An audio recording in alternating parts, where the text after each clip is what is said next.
Hello guys, তো আমি সুস্মিতা আবার একটা নতুন ভিডিও নিয়ে চলে আসলাম। তো চলো আজকে করব তেঁতুল মাখা। তো চলো ওটাই ভাবলাম তোমাদের সাথে একটু শেয়ার করি। তো চলো তেঁতুলটা মাখাবো। তো তোমরা দেখো। তো প্রথমে তেঁতুলের খোসাটা ছাড়িয়ে নিলাম। তো তারপরে চলো ভালো করে তেঁতুলটাকে ধুয়ে নিব। তো একটা বাটিতে নিয়ে নিলাম। তারপরে একটু জল নিয়ে নেব। তো ভালো করে ধুয়ে নেব।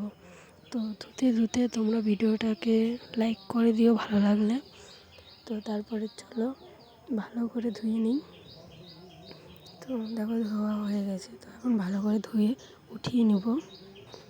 তেঁতুল মাখা আমি কখনো করিনি, যাই হোক জানি না কেমন হবে।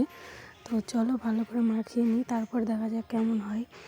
তো ভালো করে ধুয়ে উঠিয়ে নিচ্ছি এখন। তো তারপরে দেখো এখন আস্তে আস্তে সব কিছু দিয়ে মাখিয়ে নেব। তো চলো দেখে নাও তেঁতুলটা কি সুন্দর ছিল।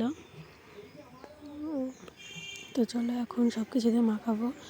তো দেখো এখানে লবণ, চিনি, কাঁচা লঙ্কা নিয়ে নিয়েছি। তো এখন একটু লবণ আর একটু কাঁচা লঙ্কা দিয়ে ভালো করে মেখে নেব। দুটো মিক্সড করে নেব লঙ্কার লবণটা। তো ভালো করে নিয়ে নিচ্ছি। তো তোমরা কে কে তেঁতুল খেতে পছন্দ করো কমেন্টে জানিও। তো ভালো করে মাখিয়ে নিয়েছি। দেখো তো এখন ভালো করে মাখিয়ে নেব এখন তেঁতুলটা সব কিছু দিয়ে। তো মাখিয়ে নিচ্ছি এখন। দেখো তোমরা, তো তোমরা চাও তো এটাকে শুকনো লঙ্কা দিয়েও মাখাতে পারো, কিন্তু আমি কাঁচা লঙ্কাটা দিয়েই মাখাচ্ছি। তারপর একটু চিনি আর একটু কাসুন নিয়ে নিলাম। তো ভালো করে এখন মিক্স করে নিব সব কিছু দিয়ে। তো দেখো দেখতে কি সুন্দর লাগছে, জানি না খেতে কেমন হবে। তো